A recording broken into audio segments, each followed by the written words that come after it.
할렐루야. 오늘 예배 배우신 여러분들 축복합니다. 이번 우리 여름 기간 동안 우리 주님 기쁨의 교회에서 보니까 7개 지역, 외국 내 나라 또 한국 국내 세 곳 7개 지역에 약 150여 명의 우리 성도님들이 참여하셨어요. 참 이게 적은 숫자가 아닙니다.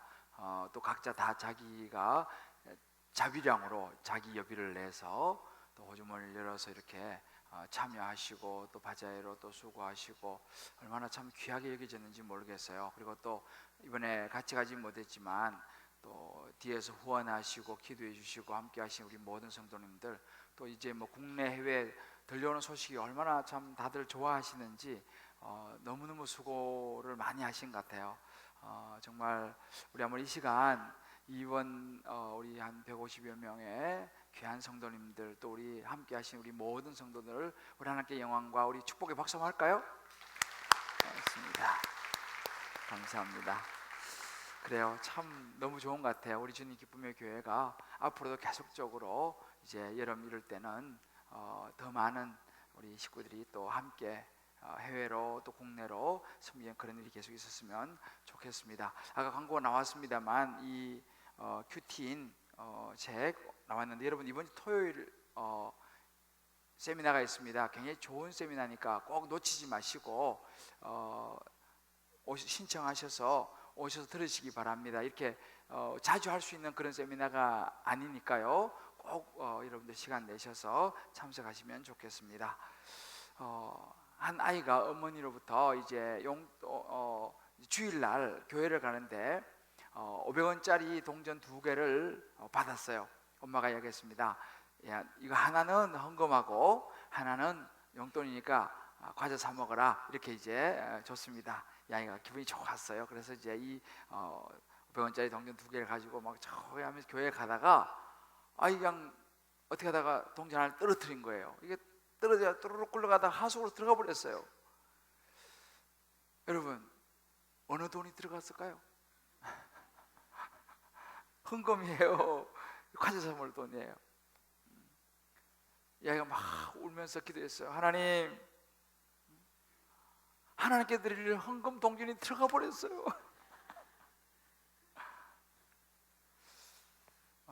저나 여러분이라면 어느 동전이 들어갔을까요? 데이비스 투비라고 하는 그 임상 심리학자이고 미국의 그 아주 좋은 책들을 많이 쓴 기독교 저술가이기도 하고 목회자이기도 한 분인데, 이분이 이런 책을 썼습니다. You are what you think. 당신의 생각이 바로 당신이다 라는 그 책을 썼어요. 근데 이 책이 한국말 번역은 좀 다르게 됐어요. 보니까 생각이 미래를 바꾼다, 뭐 이렇게 이제 번역을 했지만 원래 그 책 제목은 그래요. 당신의 생각이 바로 당신이다. You are what you think. 그런데 그 책에서 이 데이비스도 그런 이야기를 합니다.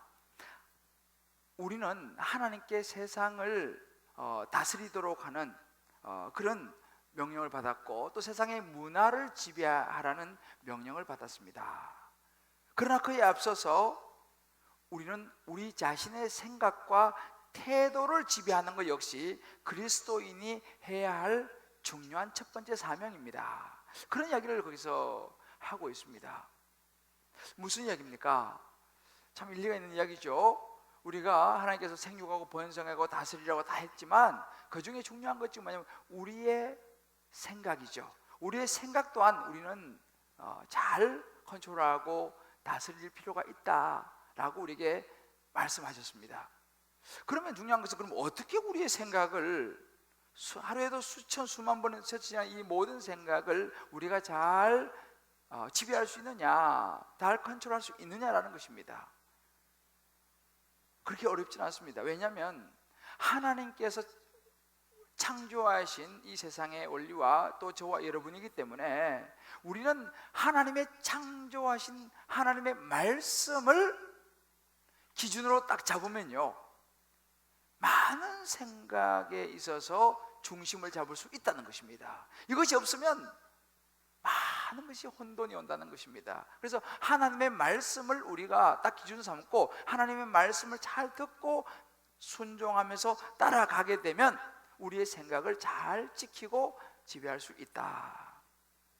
그러나 세상은요, 많은 사람들은 하나님을 믿지 않죠. 그러니까 모든 생각들이 각자 자기의 소견에 오른 대로 수많은 생각에 사로잡혀 살아가게 됩니다. 물론 예수를 믿는, 하나님을 믿는 사람조차도 많은 생각을 하지만 때로 예수를 믿어도, 교회를 다녀도 하나님의 말씀을 따라가지 않을 경우에는 역시 마찬가지로 수많은 생각의 혼돈 속에 살아갈 수밖에 없다는 사실이죠. 그래서 실제로 수많은 사람들이요, 신앙생활을 하면서도 우리 안에 있는 이 죄성, 이 욕심, 자신의 욕심을 따라서 생각하고 판단하고 살아가기 때문에 수없이 무너진다는 것입니다. 왜냐하면 우리는 이미 우리 안에 있는 죄성과 욕심이 있기 때문에 그렇습니다. 그렇게 사실은 자기 생각을 따라 살아가다가 무너진 한 사람이 나오는데 바로 오늘 우리가 보고 있는 이 사울입니다. 우리 지난주에 말씀을 보았죠. 막강한 블레셋 군대 앞에서 사울은 부득이한 상황을 만나면서 거기서 이제 하나님께서 제사장만 드리라고 말씀하신 제사를 왕인 자기의 힘을 사용해서 자기가 그 제사를 드려버리는 것이죠. 그러면서 하나님이 정해놓으신 룰을 어기고 하나님의 말씀을 어김으로 죄를 짓게 됩니다. 그때 이 사울이 우리 지난주에 우리 보았습니다. 뭐라고 말을 하면서 결정적으로 이렇게 하나님의 말씀을 어깁니까? 기억나세요? 12절이죠. 이에 내가 이르기를 블레셋 사람들이 나를 치를 길갈로 내려오겠거늘 내가 여호와께 은혜를 간구하지 못하였다고 부득이하여 번제를 드렸나이다. 지난주에 우리 본 것처럼 수많은 병거와 마병과 모래 같은 백성들이 진을 밑바닥에서 진을 치고 언제든지 치러 내려올 수 있는 그런 상황 속에 놓여 있었습니다. 그때 오늘 이 본문을 보기에는 한국말은 이게 좀 정확하지만 영어는 조금 더 정확합니다. 사울이 I thought, 내가 생각하기를, 그리고 부득이하여 이 말도 보면 I felt입니다. I felt compelled. 내가 느꼈다는 거예요. 야, 지금 이 상황 부득이한 상황, 내가 뭔가 제사를 드려야 된다라는 이런 강요를 받는 이런 그것을 자신이 느꼈다는 것입니다. 결국 무엇입니까? 자기의 생각이고 자기의 느낌이었습니다. 여기서부터 이제 일이 시작되는 것이죠. 사울은 하나님의 말씀, 하나님의 명령을 따랐어야 했는데 자기의 생각, 자기의 감정, 자기의 느낌을 따라서 결정한 것입니다. 이것이 사울의 판단의 기준이었어요. 그로 인해서 그는 하나님을 슬프했고 하나님으로부터 왕의 더 이상 왕이라 여김을 받지 못하게 되는 그런 죄를 짓고 말았습니다. 어떻게 됐습니까? 오늘은 이제 15장으로 우리가 좀 건너가려고 그러는데요, 사실 14장은 여러분들 집에 가서 한번 읽어보시면 알겠습니다만, 그렇지만 이 엄청난 군대, 그리고 실제로 이 사울에게 남은 사람 600명하고 이제 요나단에게 남은 사람 전체가 토탈 3000명인데 다 흩어지고 얼마 남지 않았잖아요. 그런데 참 우리 하나님이 좋은 분이십니다. 이제 14장에 보게 되면 이 아들 요나단이 하나님의 뜻을 구하고 묻는 아들이었어요. 그래서 이 요나단을 중심으로 해서 하나님께서요 그 엄청난 블레셋의 군대를 물리치게 도와주십니다. 그리고 그 엄청난 군대가 패해요. 이 얼마 남지 않은 이 이스라엘 군대에게요. 이 요나단을 보시면서 이제 그것이 이제 14장에 나오는 그런, 그래서 하나님의 그 놀라운 구원의 역사가 14장에 나옵니다. 시간은 또 그렇게 흘러갔습니다. 비록 이 사울이 하나님께 죄를 지었지만 하나님께 당장 왕의 자리에서 이렇게 끌어내리지는 않으셨어요. 왜 그랬을까 보니까 아마도 이 하나님께서 이 사울에게 회개할 수 있는 시간을 주시지 않았을까, 다시 돌이킬 수 있는 시간을 주시지 않으셨을까. 그러면 하나님께서 그를 또다시 어떻게 좀 정말 용서해 주시려고 생각하지 않았을까, 그런 생각도 해보게 됩니다. 그렇게 시간이 흐르던 어느 날 하나님께서 사무엘 선지자를 통해서 이 사울 왕에게 두 번째 명령을 주십니다. 그게 이제 오늘 우리가 읽었던 이 본문에 이제 나오는 것입니다. 그 두 번째 명령은 뭐냐면 아말렉을 치라는 명령이었습니다. 오늘 2절의 말씀 보게 되면 그런 구절이 나옵니다. 만군의 여호와께서 이같이 말씀하시기를 아말렉이 이스라엘에게 행한 일, 곧 애굽에서 나올 때 길에서 대적한 일로 내가 그들을 벌하노니. 여러분, 이 아말렉 족속은요, 이스라엘 백성들이 그 출애굽에서 나올 때에 다른 족속들은 그래도 좀 이렇게 기도 열어주고 그랬는데 이 아말렉 족속은 얼마나 야비한 족속이었냐면요, 그 이스라엘 백성들이 이제 수십만이 좋은 광야를 지나가는데 아무래도 여자라든지 노약자라든지 또 아이들은 좀 이 행진이 좀 처지지 않겠습니까? 그러니까 이 아말렉 족속이요, 야비하게 그 뒷부분, 그 행렬의 뒷부분, 그 노약자 여자들 아이들이 있는 거기를 치는 이 일을 누가 했냐? 이 아말렉이 이런 일을 했던 것입니다. 그때 하나님께서 출애굽기 17장에 보게 되면요, 딱 말씀하시는 거예요. 내가 아말렉을 없이 할 것이다. 이것을 기록해라. 천하의 기억도 못하게 내가 할 것이다. 하나님께서 그때 말씀하셨어요. 하나님께서 말씀하신 건 지킵니다. 그로부터 약 400년이라는 세월이 이미 흘렀어요. 하나님은 그걸 기억하십니다. 그리고 이제 때가 되었을 때 하나님께서 이 사울에게 그 미션을 주는 거예요. 너 그 아말렉을 완전히 멸해야 한다. 명령을 줬습니다. 이게 3절이에요. 지금 가서 아말렉을 쳐서 그들의 모든 소유입니다. 모든 소유를 남기지 말고 완전히 진멸하되 남녀와 소아와 젖먹는 아이, 우양, 낙타, 나귀를 완전히 다 죽여야 한다 라고 하나님께서 이제 딱 명령 내렸습니다. 근데 이 명령 앞에 사울이 어떻게 반응을 보입니까? 9절을 보게 되면요, 사울과 백성이 아각과 그의 양과 소의 가장 좋은 것, 이 아각은 아말렉 왕입니다, 또는 기름진 것과 어린 양과 모든 좋은 것을 남기고 진멸하기를 절교하지 아니하고 가치 없고 하찮은 것은 진멸하니라. 이것이 사울의 모습이었어요. 이 사울은요, 하나님께서 기름 부어서 세운 왕이기 때문에 하나님 말씀에 순종해야 되는 사람이었어요. 그 1절의 말씀 보면 그렇게 말합니다. 사무엘이 사울에게 말하기를 여호와께서 나를 보내어 왕에게 기름을 부어서 백성 이스라엘 위에 왕으로 삼으셨은즉 이제 왕은 여호와의 말씀을 들으소서. 하나님 말씀에 순종하셔야 됩니다 라고 얘기합니다. 이 15장에는요 이 들으소서, 이 순종이라는 말인데 이것이 약 뭐 청종 이런 말로 나오고 우리 한국말 표현 조금 다릅니다. 7번이 나옵니다. 그만큼 이제 이 사울은 하나님 앞에 말씀을 잘 듣고 그 말씀에 순종했어야 되는 것입니다. 그런 사람이었습니다. 그런데 역시 이번에도 이 사울은 하나님의 말씀에 온전히 순종하지를 않습니다. 그리고 일부분만 순종하고 거기에 자신의 생각을 집어넣었습니다.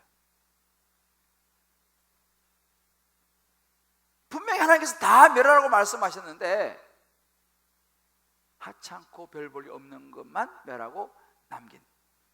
어떻게 되겠습니까? 결과적으로 이 사울은 두 번째 또다시 회개할 기회를 놓쳐버립니다. 그리고 하나님 마음을 슬프게 하고 아프게 하죠. 하나님께서 뒤에 사울을 왕으로 세운 것을 후회했다고 말씀하십니다. 여기서 말하는 이 후회라는 이 단어는요, 그 창세기 6장 6절 7절에 나오는 하나님이 인간을 지으심을 한탄하시고 라는 단어와 똑같은 단어예요. 하나님 마음이 너무 안타깝고 슬펐습니다. 왜요? 이 죄에 대한 심판을 해야만 하는 이것이 하나님 너무 가슴이 아팠죠. 결국은 이 사울의 이 불순종의 대가는 하나님의 은혜에서 그를 하나님이 떠나게 만들고 하나님으로부터 버림을 받게 만드는 그런 인생이 되고 많은 것을 이제 우리가 보게 됩니다. 저는 오늘 이 말씀을 보면서요, 과연 그럼 사울만 그럴 것이냐라는 거죠. 이 말씀 속에서 성령께서 저와 여러분에게 주시는, 우리가 세상에 살아가면서 수많은 생각이 있잖아요.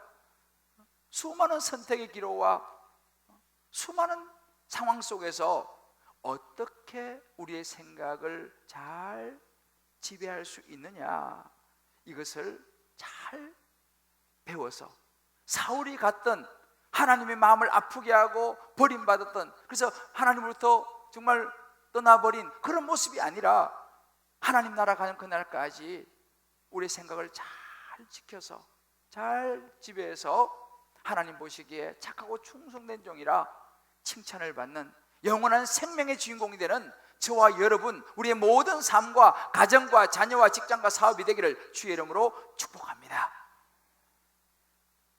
근데 사울은 가만히 보면요, 그럴듯한 이유가 있었습니다. 사울이 자기의 생각을 따른 이유가 있었어요. 제가 한 두 가지만 오늘 살펴보려고 합니다. 사울이 자신의 생각을 따른 이유가 무엇이었습니까? 첫 번째는 하나님께 제사하려고 자신의 생각을 따랐다라고 말합니다. 그런데 이제 이 속에는 사실은 자신의 욕심과 합리화하는 마음이 들어있었던 것을 우리가 볼 수 있어요. 사무엘이 묻습니다. 아니 왕이시여, 왜 그렇게 했습니까? 왜 하나님의 명령을 따르지 않았습니까? 이렇게 말하니까 15절에서 이런 이야기합니다. 백성이 당신의 하나님 여호와께 제사하려고 양들과 소들 중에 가장 좋은 것을 남겼습니다. 하나님께 제사하려고요. 뒤에서 또 한 번 더 나옵니다. 21절에도 말합니다. 당신의 하나님 여호와께 제사하려고요. 여러분, 이거 얼마나 좋은 의도입니까? 하나님께 제사하려고 했다는 거죠. 그러나 이것은 사울의 생각이었습니다. 하나님의 말씀은 아니었습니다. 근데 우리 생각해 볼 수 있어요. 사울은 여러분들 가축을 잘 아는 사람이잖아요. 우리 지난번에 봤겠지만 이 사울은 자기가 잃어버린 아버지의 암나기를 찾으러 온 사방을 돌아다니다가 사무엘을 만나가지고 왕으로 기름 부음을 받잖아요. 그러니까 가축을 딱 보면요, 잘 아는 거예요. 우리 가축을 키워보신 분은 딱 보면 저 소는 튼튼하구나, 저 양은 튼튼하고 딱딱 이 감각이 오지 않습니까? 그러니까 지금 이 사울도 이제 아말렉과 싸워가지고 취한 수많은 이 소와 양을 보니까 무슨 생각이 났겠어요? 순간적으로 저 건강하고 저 튼튼하네? 그래 순간적으로 아까운 생각이 들지 않았겠어요? 그때 마침 또 옆에서 백성들이 또 누가 왕이시여, 이 아까운 걸 왜 죽입니까? 이거 그냥 하나님께 제사 드리는데 쓰면 되잖아요 라고 누가 이야기했을지 모르겠어요. 그러니까 옳거니 너 어떻게 뭐 그렇게 똑똑하냐, 좋은 생각이다. 이거 하나님께 우리가 제사 드리는데 그럼 쏘자. 너무너무 그럴듯한 구실이 떠오른 것이죠. 그것을 안 그래도 어떻게 좀 아까운 생각이 들었는데 이게 잘 됐단 말이죠. 하나님께 제사 드리면 얼마나 좋은 구실입니까? 좋은 명분입니까? 욕심이 그걸 사로잡아보는 것입니다. 누가 봐도 이건 옳은 일 아니에요. 내가 그걸 어떻게 하겠다는 거고, 하나님께 제사 드리는 제물로 쓰겠다는데. 그러나 그것은 욕심이었습니다. 하나님은 그렇게 말씀하지 않았기 때문에 그래요. 사람의 이 물질에 대한 욕심이라는 게 참 이겨내기가 참 어렵습니다. 특히 명분이 확실할 때는 더 이게 감당하기 어려워요. 여러분, 예를 들어서 주일날 목사님 제가 열심히 돈을 벌어가지고 헌금 많이 할게요. 그 주일날 좀 이 주일날 예배 못 드리니 이해해 주세요. 이렇게 말하면 열심히 돈 벌어가지고 헌금 많이, 하나님을 위해서 헌금 많이 하겠다는데 이게 참 어려운 이야기 아닙니까? 목사님 제가 주일날요 열심히 공부해가지고 좋은 성적 내서 하나님께 영광 돌리고 싶습니다. 그래서 제가 주일날 예배 잘 못 드릴 거다. 이렇게 이야기하면 얼마나 좋은 명분이에요. 열심히 공부해서 좋은 성적 내서 하나님께 영광 돌리고 싶다는데, 우리 자녀 내가 열심히 주일날 공부시켜갖고 좋은 성적 내서 하나님께 영광 돌리고, 이렇게 말하면 참 좋은 명분이에요. 그렇지 않습니까? 그런 명분이 딱 보이면 우리는 순간적으로, 그런 물질에 대한 욕심이 딱 들어오면요, 하나님 말씀이 안 들리고 순간적으로 적절하게 타협을 하게 되는 것이죠. 그것이 하나님을 위하는 것처럼 느껴지기 때문에 그렇습니다. 그러니까 하나님의 말씀에 대한 것을 놓쳐버리는 거죠. 순종을 잃어버리게 될 가능성이 많습니다. 그럴듯하기 때문에 스스로 속는 것이죠. 또 그런 하나님께서 뭐라고 말씀하십니까? 내가 원하는 것은 제사가 아니라 순종이라고 말씀하시는 거예요. 내 말을 듣는 게 더 중요하다는 거예요. 물론 나는 돈보다도 너를 원한다는 거예요. 성공하고 공부 잘해가지고 이름을 내는 거, 나 그거보다 너를 원한다는 거예요. 너는 내 말을 듣는 것이 나는 더 좋다는 것입니다. 주님 그렇게 말씀하시는 거예요. 가끔씩 우리 자녀들을 철이 좀 빨리 드는 자녀들이 그런 게 있잖아요. 엄마 아빠 제가요 열심히 돈 벌어가지고 가져올게요. 아니야, 넌 지금 공부해야 돼. 열심히 공부해. 그건 돈 내가 벌 테니까 너 열심히 공부해. 아버지 안 해요. 그런 애들이 가끔 있어요. 여러분, 그러면 그 자녀가 진짜 효도하는 겁니까? 자기 생각에는 공부보다는 돈 벌어서 엄마 아빠를 도와주는 것이 좋겠다 하고 자기 생각하지만 부모의 마음에는 지금은 돈 벌을 때가 아니고 공부할 때잖아요. 그러니까 공부를 하는 것이 부모에게 효도하는 거예요. 주님 말씀하니 나 다른 거 원하지 않아. 제사보다도 순종을 원해. 주님 그렇게 말씀하신다는 사실입니다. 지금 이 사울이 아가왕을 죽여야 되는데 아말렉 모두 매내라고 말하는데 이 아말렉 왕 아각을 잡아가지고 끌어오는 거예요. 여러분 이것도 이거 백성들의 사기를 올리고 이 왕을 잡아가지고 우리의 힘을 과시하고 하나님께 영광을 돌리고 이렇게 이야기할 수 있겠죠. 그렇지만 그리고 정말 그 아각왕이 끌려와가지고 자기 앞에 무릎을 딱 꿇고 말이죠. 머리를 조아리고 그 백성들이 와 우리 사울 왕이 이 아말렉을 물리치고 이렇게 왕을 잡아가지고 열광하지 않았겠어요? 사울왕 만세라고 하지 않겠습니까? 무슨 이야기입니까? 이미 그 속에는 하나님의 이야기를 하지만 이미 자기 자신의 이름을 내고자 하는 모습이 들어있다는 것입니다. 이걸 증명하는 12절에 보면요, 이 사울이 갈멜에 이르러 자기를 위해 기념비를 세워요. 하나님을 위해 세운 게 아니고 자기를 위해서 기념비를 세웁니다. 무슨 이야기입니까? 결국은 자기 생각을 펼치고 자기를 높이는데 자기의 욕심을 채우는데 사울의 관심이 있었다는 것을 성경 우리에게 보여주고 있다는 것입니다. 어찌 보면 합리적이죠. 왕으로서 그 정도는 할 수 있지 않습니까? 이것이 바로 자기 생각의 함정이었습니다. 사울은 하나님의 말씀을 그대로 순종해야 됐어요. 그런데 하나님의 말씀을 자기 마음대로 해석해서 부분적으로만 받아들이고 부분적으로만 순종을 한 것입니다. 하나님께 묻고 하나님의 말씀에 청종하고 따랐어야 되는 거예요. 순종했어야 되는 것입니다. 여러분 불순종의 결론이 뭔지 아세요? 사울은 하나님께 버림받았습니다. 그리고 이 사울의 자손들이 많이 고난을 받았어요. 실제로요, 이 아말렉 사람을 하나님의 말씀을 따라서 다 진멸하지 않은 결과가 어떻게 되냐면 이 뒤에 보면 사무엘상 3장에 가면요 다윗 시대입니다. 이 아말렉 족속들이 다시 또 번성해가지고 이 이스라엘을 침공해서 여자들을 빼앗아가는 그런 일이 사무엘상 3장에 나타나요. 그리고 지금으로부터 약 한 500년 정도 이제 흘러가서는 무슨 일이 생기냐면요, 여러분 잘 아시죠? 이 이스라엘이 이제 멸망하고 이제 바벨론과 또 이 바하사 페르시아에 이제 잡혀갔을 때 그때 그 에스더서에 보게 되면요, 유대인들을 완전히 잡아서 몰살을 시키려고 하는 계획을 세운 사람이 누구냐면 아하수에르 왕 이 바하사의 총리 하만이었습니다. 여러분 하만이 누군지 아세요? 한번 에스더서를 보십시오. 하만은요 아각 사람 하만 이렇게 나옵니다. 이 하만이 누구냐? 그때 죽이지 않은 이 아말렉 족속 이 아각의 자손 중에 한 사람이 누구였냐? 하만이었어요. 그때 살려두지 말았어야 되는데 그때 살려줌으로 인해 가지고 500년이라는 세월이 지났을 때 이스라엘 백성들이 완전히 몰살할 뻔한 그런 결과를 가져오고 말았습니다. 이것이 불순종의 결과예요. 내 생각이 들어가서 제안하는 게 아니고 그대로 순종해야 됩니다. 이것이 우리의 지금 당장에 나에게 뭐가 오지 않다 하더라도 내 지금의 불순종이 내 자손, 내 후손 때에 결과로 나타날 수 있다는 것을 성경이 우리가 보여주고 있습니다. 우리 한번 옆에 분에게 한번 축복합시다. 그래서 우리는 하나님의 말씀을 꼭 있는 그대로 순종해야 합니다. 할렐루야. 근데 우리가 생각해 볼 게 뭐냐면 이것이 그러면 과연 사울만의 문제냐라는 것입니다. 이것을 어찌 보면 저와 여러분의 문제가, 저와 여러분의 모습이 아닌가 우리는 한번 생각해 봐야 됩니다.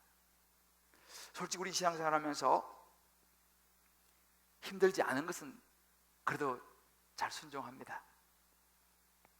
근데 어떤 좀 힘들고 내 어떤 희생이 좀 따라야 되고 내 헌신이 좀 들어가야 되는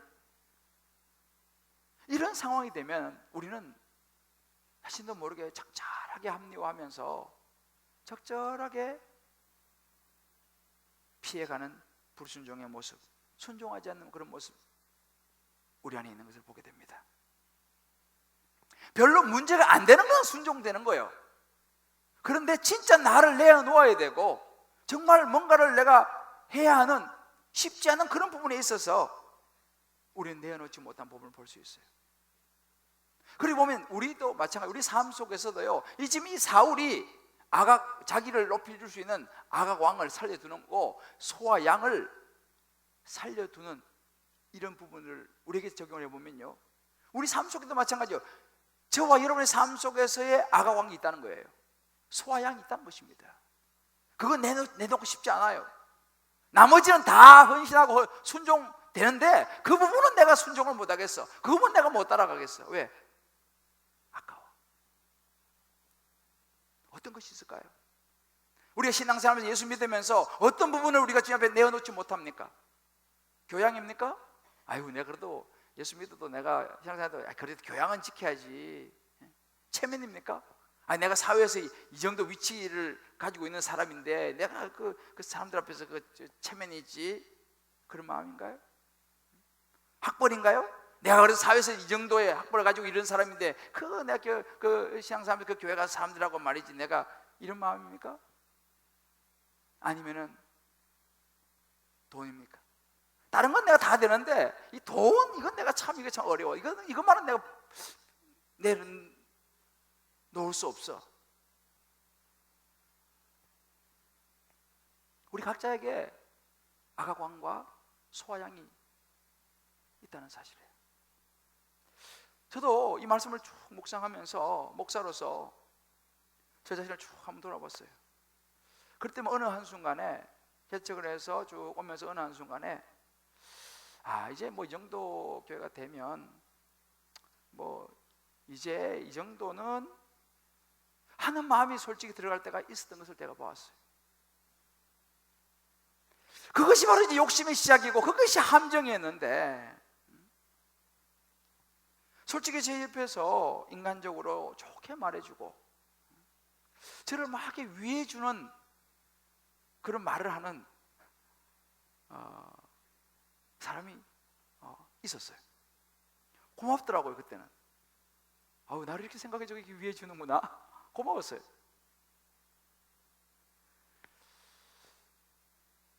근데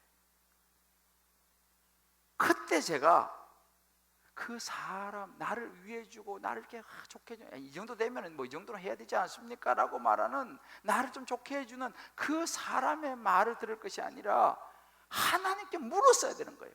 하나님, 이거 하나님 뜻입니까? 물었어야 되는 거예요.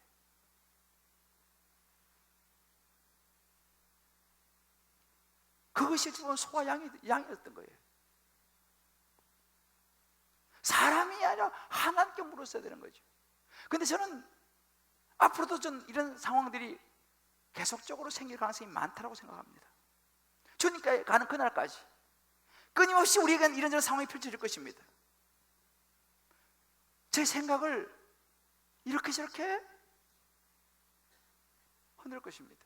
그래서 제가 이 말씀 묵상하면서 생각했어요. 그래, 내가 정말 조심하고 또 조심해야겠다. 정말 내 안에 있는 이 생각을 조심하고 또 조심해서 정말 내가 하나님 말씀에 순종해야지.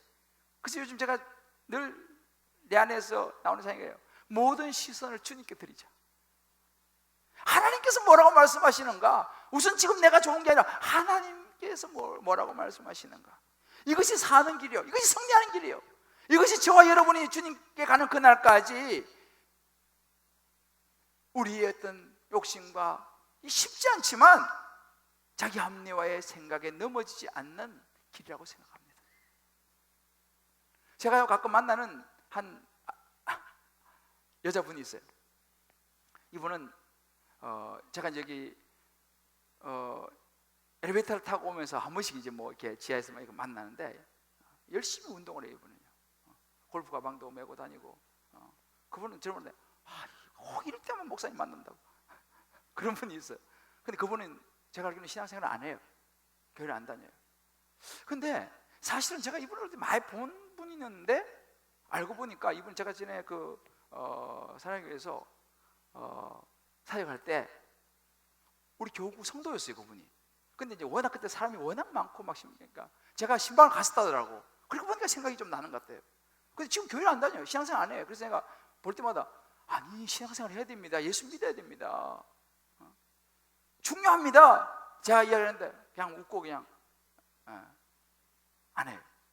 아마 그분 나름대로 어떤 무슨 뭐 그동안에 무슨 일이 있었든지 무슨 상황이 분명히 자기 나름대로 무슨 상황이 있을 거예요.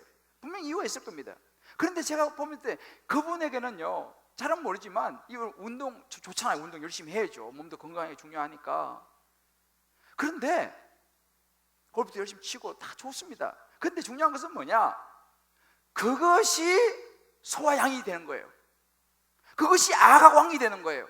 세상의 재미와 건강을 지키고 얼마나 열심히 그 건강 지키고 너무 좋은 거지만 그것이 악하고 왕이 되고 그것이 소와 양이 돼가지고 정작 하나님이 기뻐하시는 말씀을 듣고 예배드리는 신앙생활을 던져버린 불순종의 모습이 되고 있다는 사실이에요.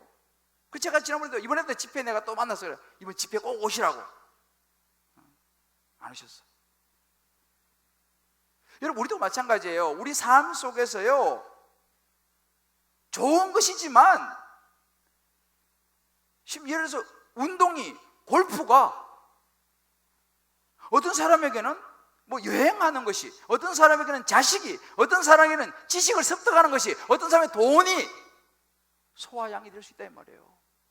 악왕이 될 수 있다는 것입니다. 어떻게 됩니까? 결국은 그래 되면 그것 때문에, 그것이 나쁜 것은 아니지만 그것 때문에 하나님을 따르지 못하고 하나님을 예배하지 못하고 세상으로 가버릴 수 있다는 것입니다. 천하를 다 얻고도 목숨을 잃으면 무엇이 유익하냐 그랬습니다. 저는 그분 볼 때 마음이 굉장히 안타까움이 있어요. 언제 주님 부르실지 모르는데, 물론 건강도 해야 되지만은, 세상에 좀 놀고도 해야 되지만은, 언제 주님 부르실지 모르는데 예수를 믿어야지. 예수를 믿어야죠. 이게 바로 사울왕의 모습이었습니다. 자기 생각으로는 아직은 자기는 젊다 이거죠. 아직은 내가 힘이 있다는 거지. 아직은 내가 예수 안 믿어도 된다는 거예요. 여러분, 이렇게 우리 안에는요, 끊임없이 생각이 많아요. 내 속에 내가 너무 많은 거예요. 아직도 내가 할 수 있다라는 생각이 너무 많이 있어요. 그냥 하나님 말씀하시는 거예요. 너의 생각보다 내 말에 따라야 한다. 내가 너의 인생을 주관하고 있다는 거예요. 우리가 하나님의 말씀과 내 생각이 부딪힐 때 우리는 하나님의 말씀을 따라가는 것이 얼마나 유익한지 몰라요. 제가 우리 지난주 금요일에 잠깐 이 간증을 했는데, 지난주에 제가 이제 말씀을 쭉 묵상을 하는데 누가복음 23장 말씀을 묵상했습니다. 누가복음 23장에 보면 누가 나오냐면, 그 예수님께서 이제 십자가에서 마지막 이제 운명하시는 순간에 강도가 좌우편에 있었잖아요. 한쪽 강도는 예수님 막 비난하면서 당신이 구원자면 내려오라 그러면 내려오라 그러고 막 비웃습니다. 근데 한쪽 우편 강도는 그 사람을 나무라면서 우리가 지은 죄 때문에 이렇게 가지만 저분은 죄가 없는 분이다 라고 막 그 사람을 나무라면서 저를 불쌍히 여기시고 저를 기억해달라고 자신의 죄를 뉘우치면서 회개하면서 용서를 구하는 그런 장면이 나와요. 그런데 그때 예수님께서 뭐라고 말하냐, 이렇게 말합니다. 오늘 너는 나와 함께 낙원에 이르리라, 이렇게 말씀하세요. 제가 그날 그 말씀을 묵상했어요. 그러면서 이 강도 마지막에 구원받았구나, 그렇잖아요. 평생 그렇게 살다가 마지막 순간에 예수 믿고 구원받은 거예요. 그래서 그날 내가 그 생각이 들었어요. 이런 사람이 있을 수 있겠구나. 오늘 그런 한 사람을 내가 만날까? 내가 누구 있으면 복음을 내가 전해야겠다. 그렇게 이제 그 말씀을 묵상을 적용을 했어요. 근데 마침 전화가 한 통 왔어요. 저하고 이제 우리 교회 다니는 분은 아닙니다만 저하고 기도를 서로 주고받는 기도의 동역자예요. 그 집사님이 갑자기 전화해서 집사님 왜 이러냐고, 반갑다고. 목사님께 갑자기 생각이 나서 한 가지 부탁을 드리겠다. 뭐냐고. 자기 장인어른이 지금 상당히 위독하시다는 거예요. 그래서 지금 이제 의식이 지금 좀 없으신데 얼마 남지 않은 것 같다고. 근데 이분이 평생 예수를 안 믿었다는 거예요. 그래서 혹시 목사님 죄송한데 가셔서 의식은 없지만 좀 말씀 좀 전해주시고 복음도 좀 전해주시고 가능하시면 세례라도 좀 받게 하고 싶습니다. 이제 그런 조심스럽게 제게 부탁을 하는 거예요. 제가 그 부탁을 딱 받았을 때 순간적으로 탁 드는 생각이 뭐냐면, 의식도 없는데 의식도 없는 사람한테 가가지고 제가 무슨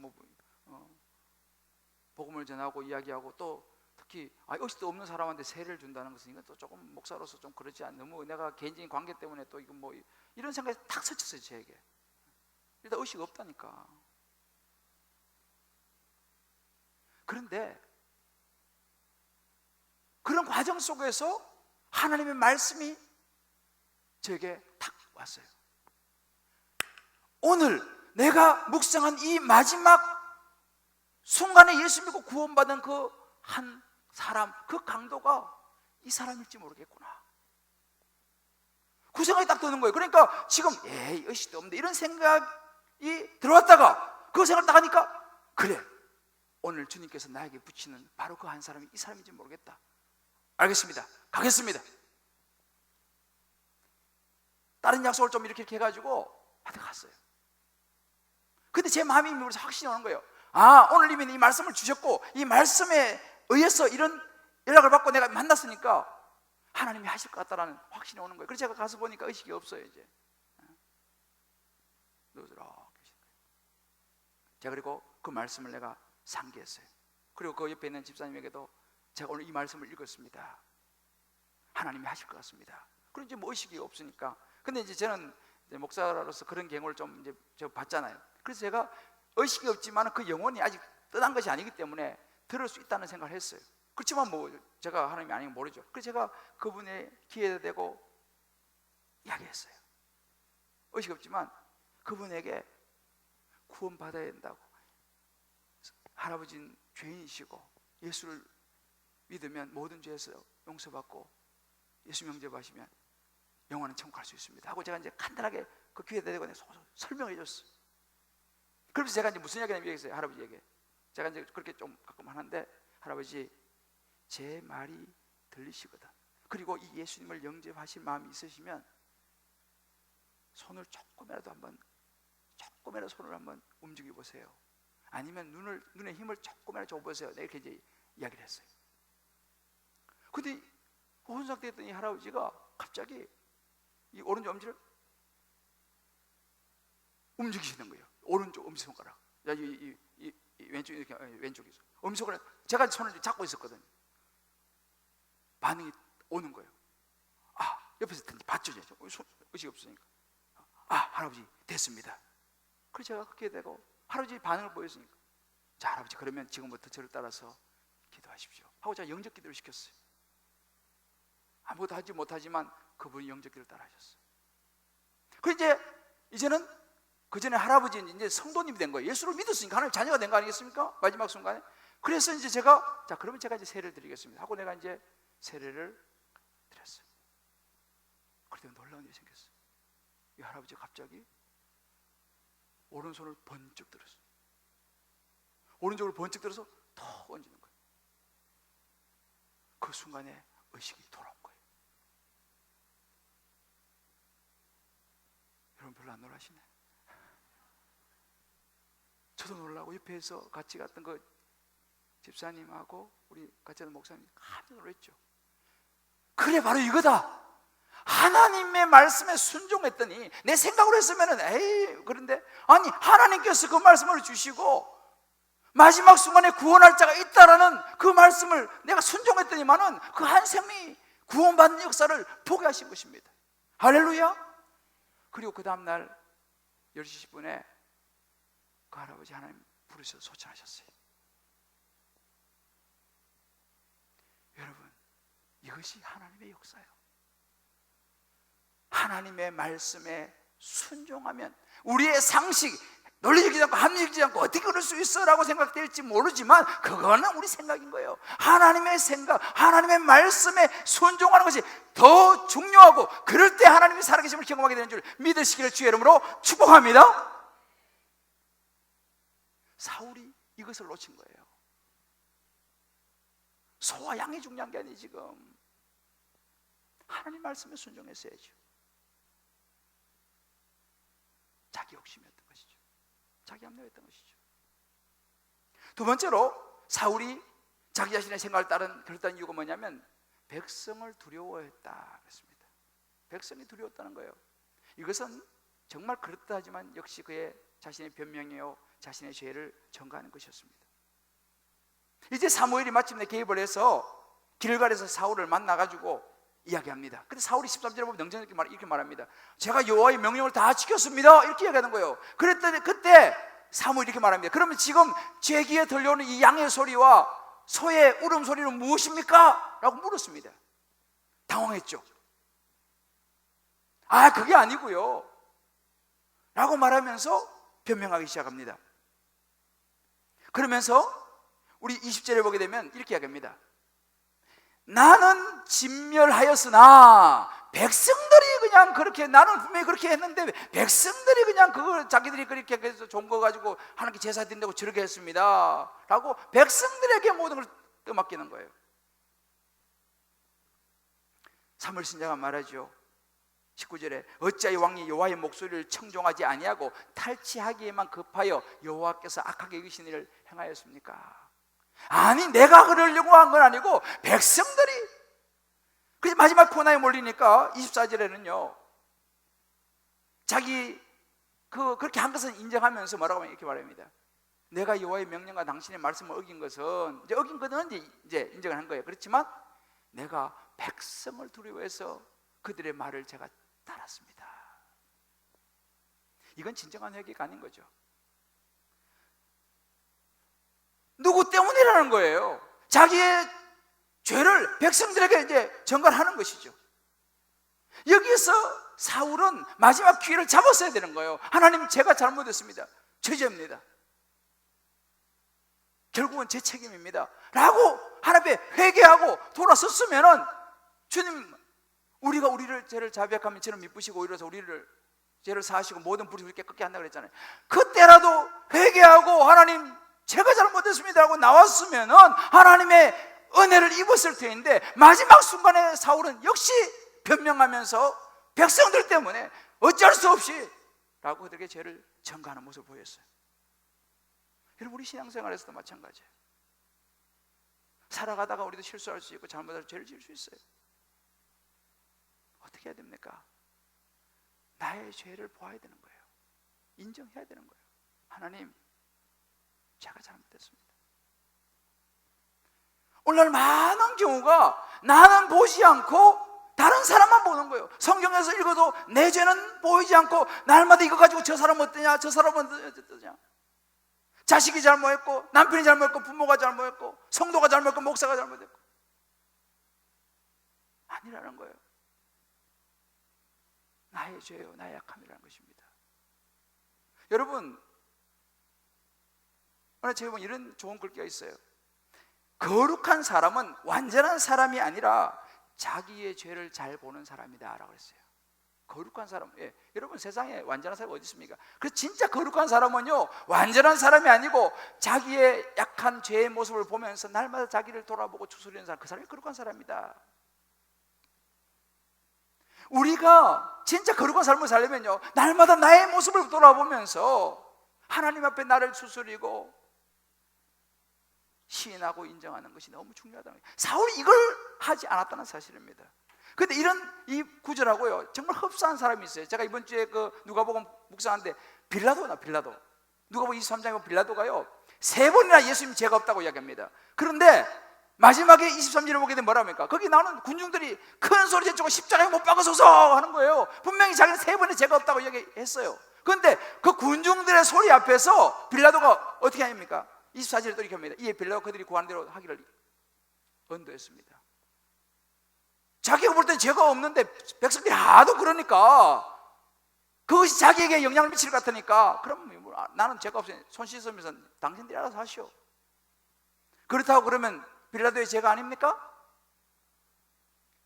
사울하고 거의 흡사한 모습이 이 빌라도의 모습이에요.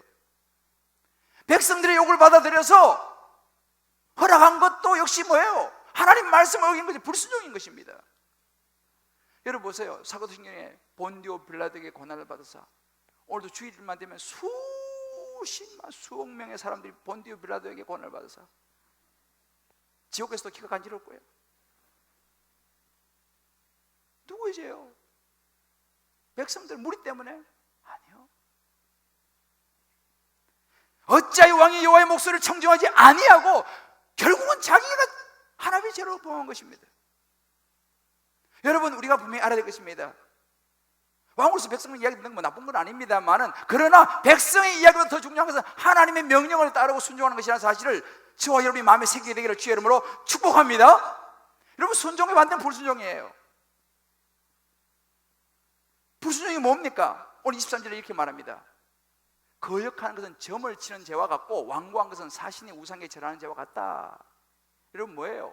거역하는 것, 하나님께 불순종하는 것은요, 하나님 앞에 점치는 죄하고 완고한 것, 이 불순종은 우상에게 절하는 것과 동급이다라고 주님 그렇게 말씀하시는 거예요. 여러분 누가 불순종합니까? 이게 완고한 거예요. 완고한. 결국은요 자기 생각이 너무 강한 사람, 완고한 사람은요 불순종한 가능성이 많다는 거예요. 왜? 내가 너무 강해, 내 의가 너무 충천해, 하나님 말씀보다도 내 생각이 더 중요한 거예요. 그러니까 어떻게 합니까? 완고한 것이죠. 불순종하는 것이죠. 그것은 우상에 절을 하는 것과 같다. 동급으로 내가 취급하겠다, 이렇게 얘기하는 것입니다. 버겐이라는 이런 그 신학자가 이런 이야기를 했습니다. 부분적인 순종은 불순종의 한 유형에 불과하다 그랬어요. 나는 다 순종했는데 요거는 안 됩니다. 부분적인 순종은 대표적인 불순종의 유형이라는 것입니다. 저와 여러분에게 말씀하면 적용해 봅시다. 우리의 삶 속에서 내 죄를 전가하고 자꾸만 변명하고 싶은 어떤 부분이 혹시 있지 않습니까? 우리 가정에서, 직장에서, 사업장에서, 우리의 모든 관계 속에서 말이죠. 사랑하는 성도 여러분,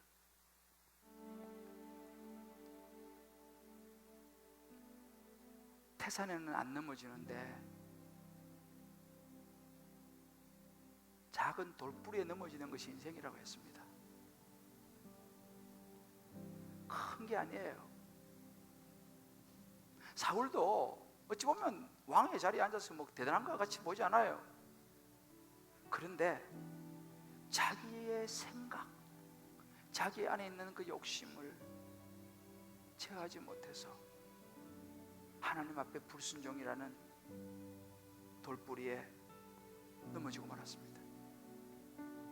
결국은 우리 인생은요, 내 생각에 순종하느냐 아니면 하나님 말씀에 순종하느냐, 여기에 이 관건이에요. 우리 살아가는 수많은 선택의 기로에 놓입니다.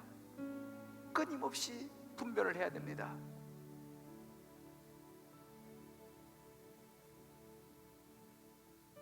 무엇입니까? 나의 생각보다는 하나님의 말씀에 순종하는 것이 분별의 힘인 줄 믿으시기를 바랍니다. 순종이 제사보다 낫다는 거예요. 사울, 여호와께 제사 드리려고 얼마나 그렇다는 명분입니까? 욕심과 탐욕은 감춰놓고 얼마나 그렇다는 합리화입니까? 백성들 때문에.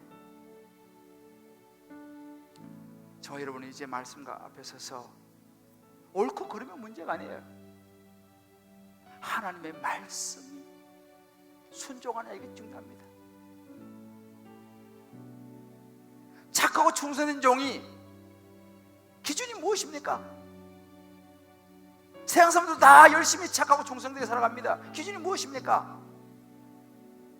옳고 그름이 아니라 하나님께서 뭐라고 말씀하시느냐, 하나님의 뜻이 어디 있느냐, 말씀에 순종하느냐, 거기 달려 있습니다. 저와 여러분이 오늘 말씀 가운데 정말 하나님의 말씀에 내가 순종하리라, 내 이해 안 되고 내 생각하고 틀리더라도 말씀해. 주님 말씀하시면 내가 나아가리라. 주님 뜻이 아니면 내가 멈춰서리라. 이 결단을 하면서 나아가셔서 마지막에 주님 앞에 서는 그날 착하고 충성된 종이라 생명의 멸류관을 받아 누리는 저와 여러분 되시기를, 여러분의 모든 자녀와 가정 되시기를 주의 이름으로 축복합니다. 주님 말씀하시면 내가 나아가리라. 주님 뜻이 아니면 내가 멈춰서리라. 나의 가고 서는 것 주님 뜻에 있으니 오 주님 나를 이끄소서. 그렇습니다. 우리 결단입니다. 주님 말씀하시면 내가 나가리라. 주님 뜻이 아니면 내가 멈춰서리라.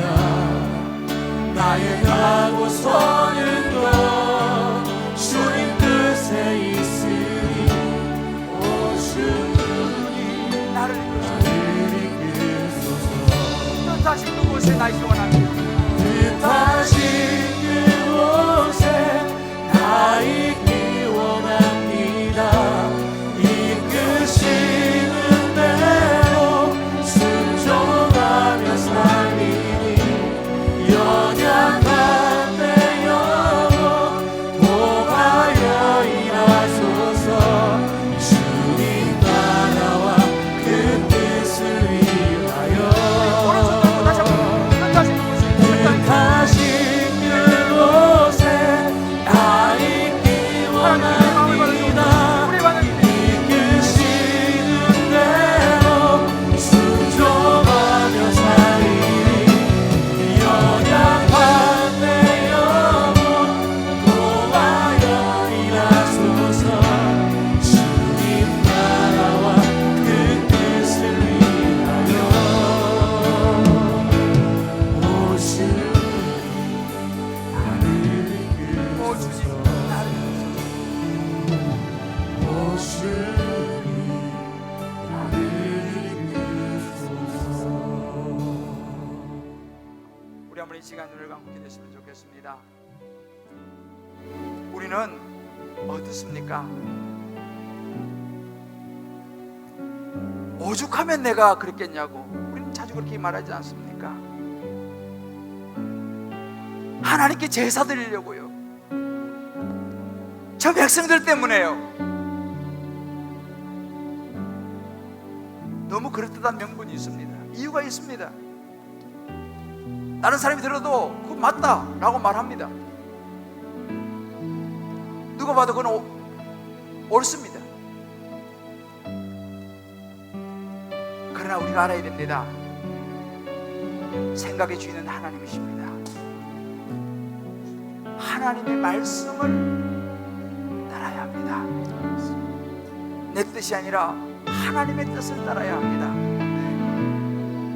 내 상식, 세상의 일반적인 법칙 기준이 아니고 하나님의 법칙을 선택해야 합니다.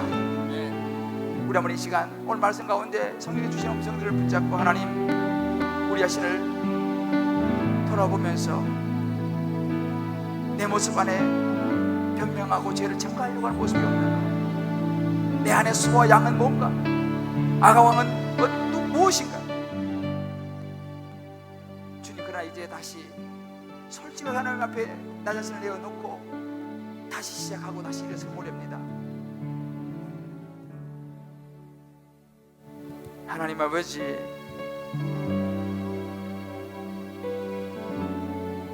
우리 안에 사울의 모습이 있습니다. 예수 믿는다고 하지만 여전히 우리의 생각은 하나님의 말씀을 붙잡기보다는 여전히 내가 주인 되어 있습니다. 말씀을 듣지만 돌아서면 여전히 내 생각이, 내 명분이, 내 합리화가, 내 논리가, 내 변명이 내 생각을 사로잡는 것을 부인할 수 없습니다. 하나님 아버지, 여전히 옳고 그름이 모든 내 생각 기준이 되는 것을 부인하지 않을 수 없습니다. 주여, 우리의 이 약함을 용서하여 주시옵소서. 사울은 회개하고 돌아서야 했습니다.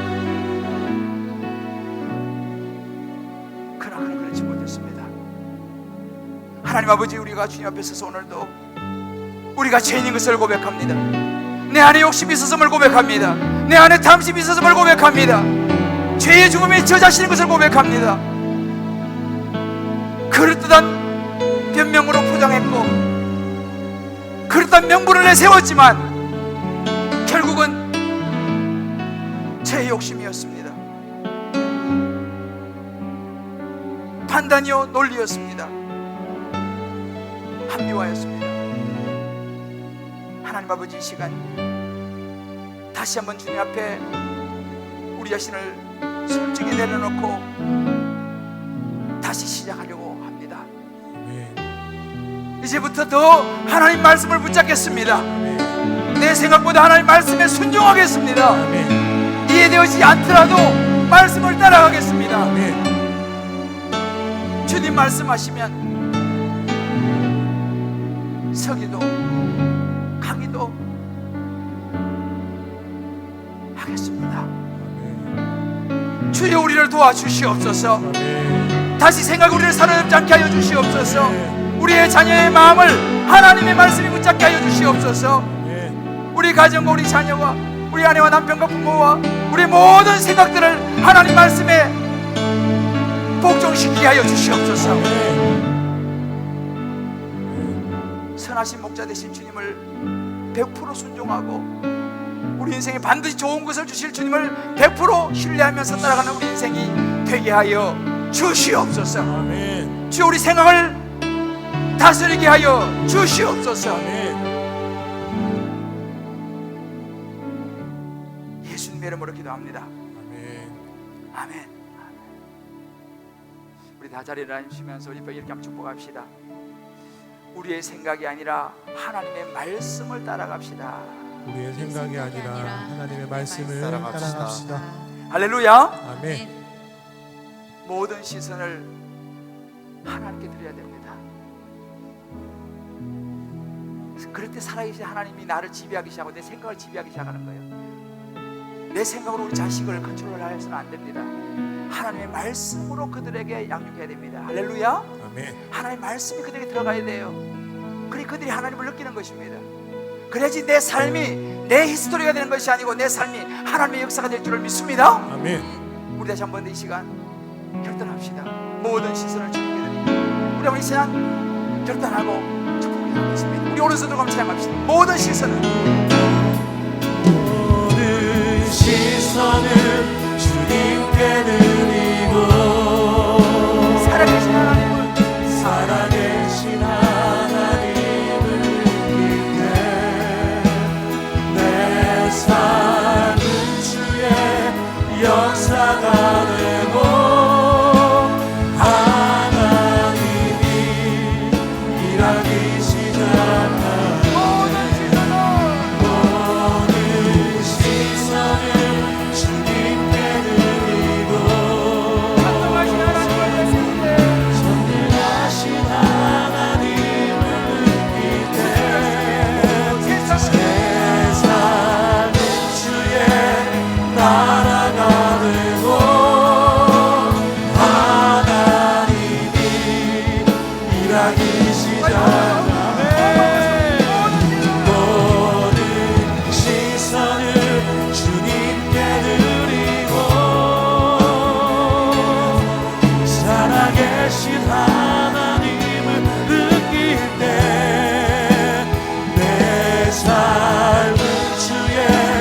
역사가 되고 하나님이 일하기 시작하네. 이제는 우리 주 예수 그리스도의 크신 은혜와 우리 하나님 원한 사랑하심과 성령의 역사하심이 자기의 생각을 따라 부분적인 순종으로 곧 불순종으로 하나님의 버림을 받으며 슬픈 인생의 내리막으로 치닫고 있는 사울의 인생이 아니라 어떤 순간에도